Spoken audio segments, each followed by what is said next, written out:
ശാസ്ത്രീയമായ പരിശോധനകളും എല്ലാം ലഭ്യമായതിനു ശേഷമാണ് മുന്നോട്ട് പോകുന്നത്. നോക്കൂ, രണ്ടാം പിണറായി സർക്കാരിന്റെ അവസാന കാലഘട്ടത്തിൽ കുറച്ചു മുൻപാണല്ലോ അവിടെ ചൂരൽമല മുണ്ടക്കൈ ദുരന്തം ഉണ്ടാകുന്നത്.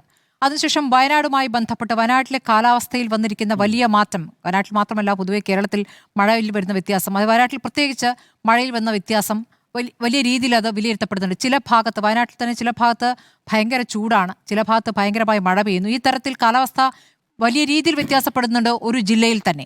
അപ്പോൾ അങ്ങനെയുള്ള പ്രതികൂലമായ സാഹചര്യങ്ങൾ ഉണ്ടാക്കുന്നു. ചൂരൽമല മുണ്ടക്കൈ ദുരന്തം സംഭവിക്കുന്നു. അത് മേപ്പാടി പഞ്ചായത്തിൽപ്പെടുന്ന ഇടം കൂടിയാണല്ലോ.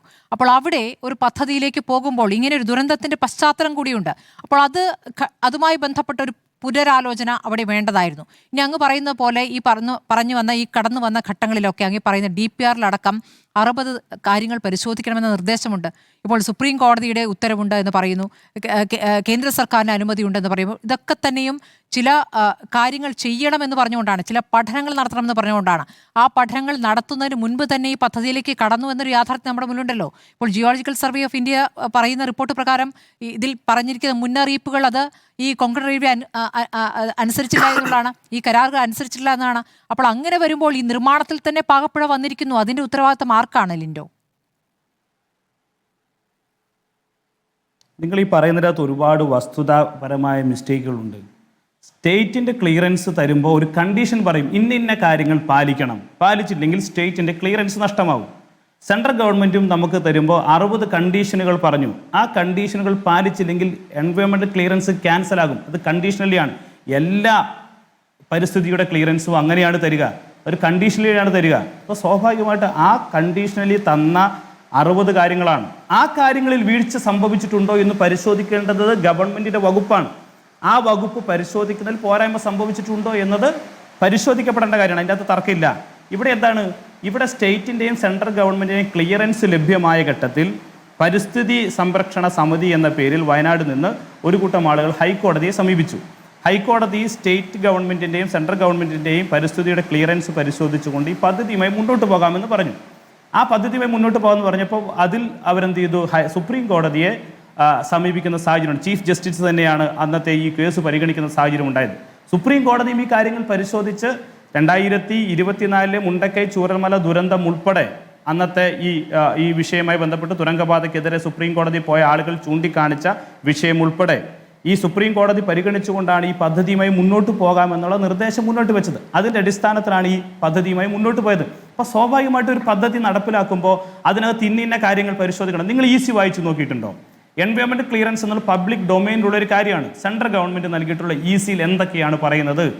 24 മണിക്കൂറും പ്രവർത്തിക്കുമ്പോൾ ഉണ്ടാകുന്ന വൈബ്രേഷൻ, ആ വൈബ്രേഷൻ ഉണ്ടാകുമ്പോൾ കരുതേണ്ടുന്ന മുൻകരുതലുകൾ, ആ മുൻകരുതലുകൾ ചെയ്തിട്ടുണ്ടോ എന്ന് ഉറപ്പുവരുത്തണം. എർത്ത് കട്ട് ചെയ്യുമ്പോൾ സ്വീകരിക്കേണ്ടുന്ന മുൻകരുതലുകൾ എന്തൊക്കെയാണ്? അവിടെയുള്ള വന്യമൃഗങ്ങൾക്കുണ്ടാവുന്ന ശല്യം എന്തൊക്കെയാണ്? അതിൻ്റെ എങ്ങനെയാണ് പരിഹരിക്കേണ്ടത്? നീരുറവകൾ എങ്ങനെയാണ് സംരക്ഷിക്കേണ്ടത് എന്ന് തുടങ്ങിയ 60 കാര്യങ്ങൾ. അത് എല്ലാ ഈസിയിലും പറയുന്ന കണ്ടീഷൻസ് ആണ്. ആയിക്കോട്ടെ, അത് അതിന്റെ നടപടിക്രമം എന്ന നിലയ്ക്കാണോ അങ്ങ് കാണുന്നത്, അതോ ഈ കണ്ടീഷൻസ് പാലിക്കപ്പെട്ടിട്ടുണ്ടോ എന്ന പരിശോധന ഉണ്ടായിട്ടുണ്ടോ എന്നൊരു ചോദ്യമാണ്. ഈ പറഞ്ഞിരിക്കുന്ന നിർദ്ദേശങ്ങൾ പരിഗണിക്കപ്പെട്ടിട്ടില്ല, ആ രൂപത്തിൽ പ്രവർത്തിച്ചിട്ടില്ല എന്നതിന്റെ തെളിവാണ് ഇപ്പോൾ ജിയോളജിക്കൽ സർവേയുടെ റിപ്പോർട്ട്, അല്ലേ? അതെ, താങ്കൾക്ക് നിങ്ങൾ പറഞ്ഞ കാര്യത്തിൽ അത് കുറച്ചുകൂടി വ്യക്തത വരുത്താൻ വേണ്ടിയിട്ട് നിങ്ങൾ ഈ ചോദിച്ച ചോദ്യം ഉപകാരപ്പെടും. ശ്രീ ഷംസാദ് ഇവിടെ പറയുന്ന കാര്യത്തിൽ ഒരു കാര്യം സൂചിപ്പിച്ചു, ഈ പദ്ധതിക്ക് ആവശ്യമായ സ്ഥലം ഏറ്റെടുത്തിട്ടില്ല എന്നുള്ളത്. സ്ഥലം വയനാട് ജില്ലയിലും കോഴിക്കോട് ജില്ലയിലും ഡംപിംഗ് യാർഡിന് ഉൾപ്പെടെയുള്ള സ്ഥലം ഏറ്റെടുത്തിട്ടുണ്ട്.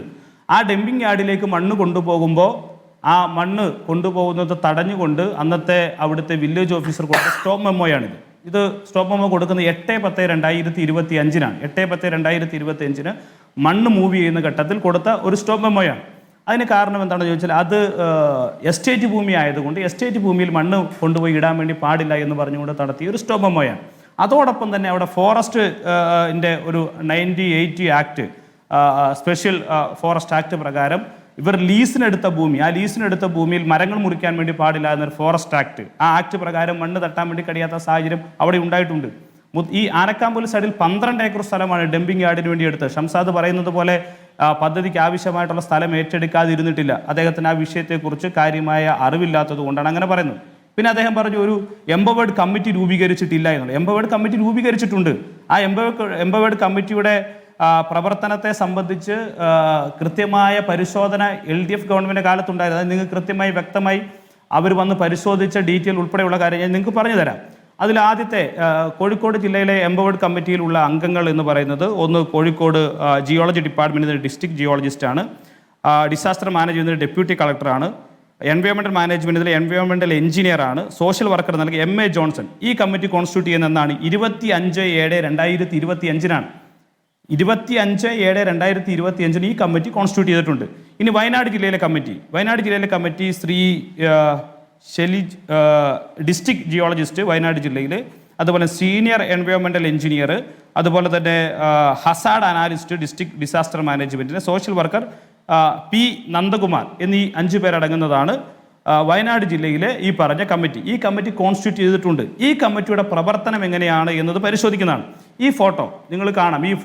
ഈ ഫോട്ടോ എന്ന് പറഞ്ഞാൽ ഈ കഴിഞ്ഞ മെയ് മാസം 3-ാം തീയതി ആനക്കാമ്പൊയിൽ സൈഡിലും അതുപോലെ തന്നെ നമ്മുടെ വയനാട് മേപ്പാടി, അത് കോഴിക്കോട് ജില്ലയിലും വയനാട് സൈഡിലും ഈ എംപവേർഡ് കമ്മിറ്റിയുടെ പരിശോധന നടത്തിയാണ് വിദഗ്ധർ പങ്കെടുക്കുന്നത്. മാതൃഭൂമി ന്യൂസിൻ്റെ അന്നത്തെ വാർത്തയാണ്. തുരങ്കപാത വിദഗ്ധ സമിതി പദ്ധതി പ്രദേശങ്ങൾ സന്ദർശിച്ചു എന്ന് പറഞ്ഞുകൊണ്ട് അന്ന് സ്റ്റേറ്റ് എക്സ്പേർട്ട് അപ്രൈസൽ കമ്മിറ്റിയുടെ സന്ദർശനത്തിൻ്റെ വേളയിലുള്ള കാര്യമാണ്.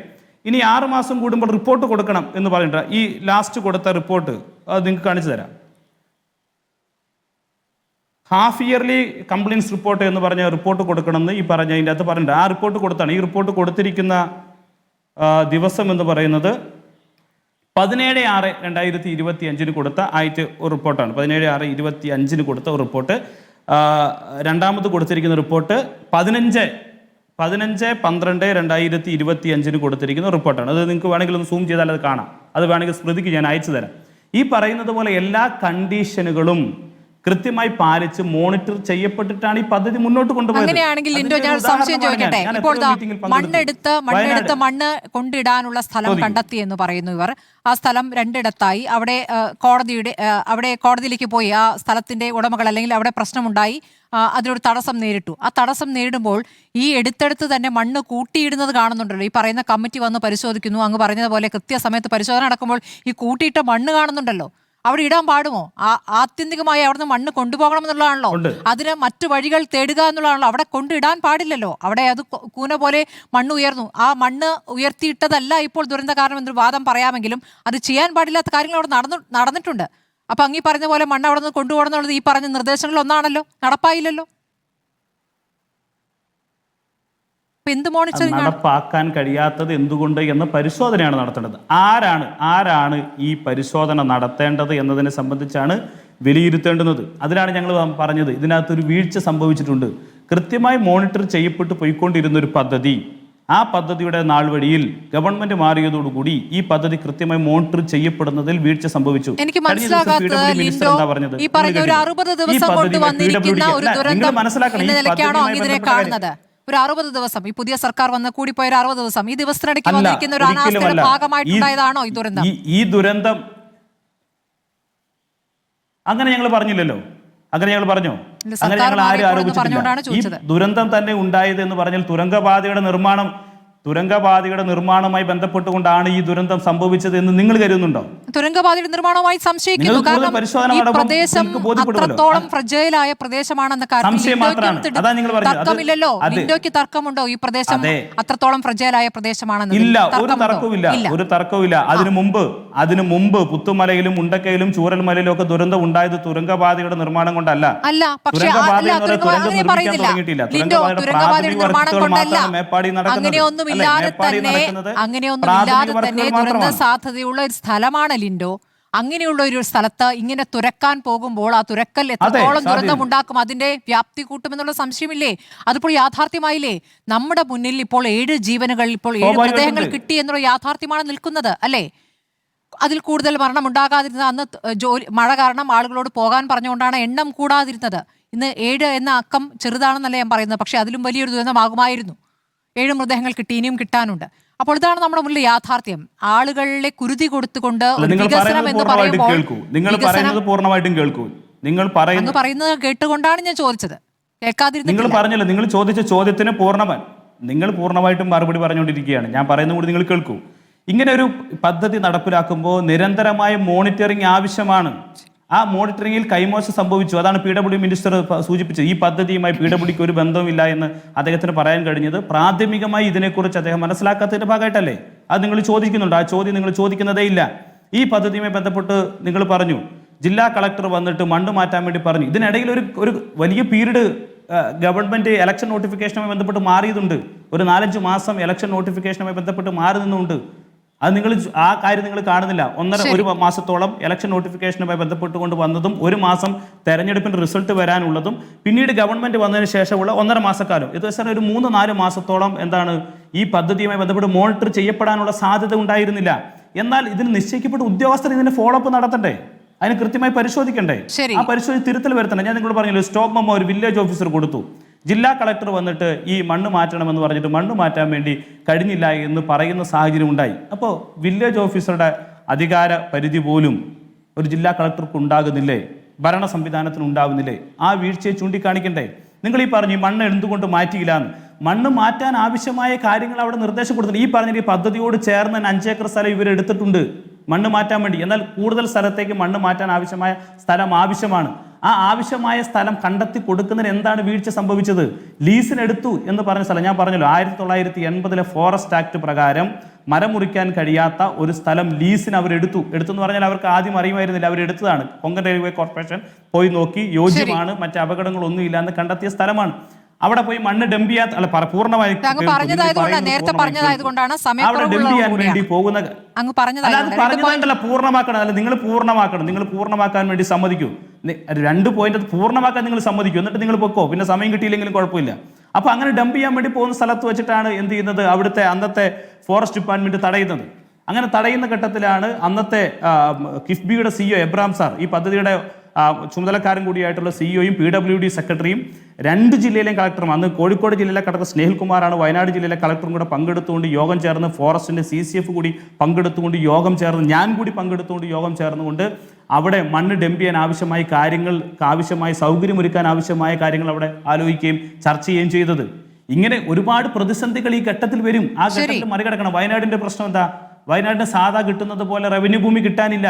ഒന്നെങ്കിൽ ഫോറസ്റ്റ് ലാൻഡ് ആയിരിക്കും, അല്ലെങ്കിൽ എന്താണ് ഈ പറഞ്ഞ പോലെ എന്തെങ്കിലും നിയമനിർമ്മാണ പ്രശ്നങ്ങൾ ഉണ്ടാവും, അല്ലെങ്കിൽ എന്താണ് ഈ പറയുന്നത് പോലെ എസ്റ്റേറ്റ് ഭൂമിയായിരിക്കും. ഈ പ്രതിസന്ധികളെ കൂടി മറികടക്കാനുണ്ട്. മറികടക്കുന്നതോടൊപ്പം സ്ഥലത്തിന് ആവശ്യമായ ഭൂമി ഏറ്റെടുത്തിട്ടുണ്ട് 2 ജില്ലകൾ. നിങ്ങൾ പദ്ധതി നോക്കൂ, 17 ഏക്കർ സ്ഥലം ഏറ്റെടുത്തിട്ടുണ്ട്, 17 ഹെക്ടർ സ്ഥലം ഏറ്റെടുത്തിട്ടുണ്ട് ഈ പദ്ധതിക്ക് വേണ്ടി. വയനാട് ജില്ലയിലും 5 ഹെക്ടർ, കോഴിക്കോട് ജില്ലയിലും 5 ഹെക്ടർ സ്ഥലം. എന്തിനു വേണ്ടിയിട്ടാണ്? ഡംപിങ് യാർഡിന് വേണ്ടി മാത്രം. അങ്ങോട്ട് എന്തുകൊണ്ട് മണ്ണ് കൊണ്ടുപോയില്ല? അതിന്റെ സാങ്കേതികമായ തടസ്സം എന്താണ്? അതിൽ എന്തുകൊണ്ടാണ് വീഴ്ച സംഭവിച്ചതെന്ന് പരിശോധിക്കണം. ശരി, മണ്ണ് കൊണ്ടുപോയില്ല എന്നൊരു യാഥാർത്ഥ്യം അവിടെ നിൽക്കുന്നു. മണ്ണ് കൊണ്ടുപോകാത്തത് മാത്രമാണോ ഈ ദുരന്തത്തിന് കാരണമെന്നുള്ള ചോദ്യം അങ്ങിപ്പോൾ ഈ കലക്ടർമാരുടെ അധികാരത്തെക്കുറിച്ച് പറയുമ്പോൾ ദുരന്ത നിവാരണ അതോറിറ്റിയുടെ പഠന നീക്കം അട്ടിമറിച്ചു ഭരണസമിതി എന്നൊരു വാർത്ത കൂടി ഇന്നത്തെ പത്രങ്ങളിലുണ്ട്. അപ്പോൾ അങ്ങനെ ഒരു കാര്യം കൂടി അവിടെ നടന്നിട്ടുണ്ട്. അതിന്റെ മിനിറ്റ്സ് അടക്കം പുറത്തു വന്നിട്ടുണ്ട്. അപ്പോൾ അതിൽ ഈ പറഞ്ഞ തുരങ്കപാതയുടെ നിർവഹണ ഏജൻസിയായ കൊങ്കൺ റെയിൽവേ ദുരന്ത സാധ്യതാ പരിശോധനയ്ക്കായി വയനാട് ജില്ലാ ദുരന്ത നിവാരണ അതോറിറ്റിക്ക് നൽകിയ കത്തിലാണ് ഭരണസമിതിയുടെ തീരുമാനം സംബന്ധിച്ചുള്ള വിവരങ്ങൾ കൂടി പുറത്തു വന്നിരിക്കുന്നത്. അവർക്ക് അധികാരമില്ല എന്ന രൂപത്തിലുള്ള ഞാൻ തിരിച്ചത്.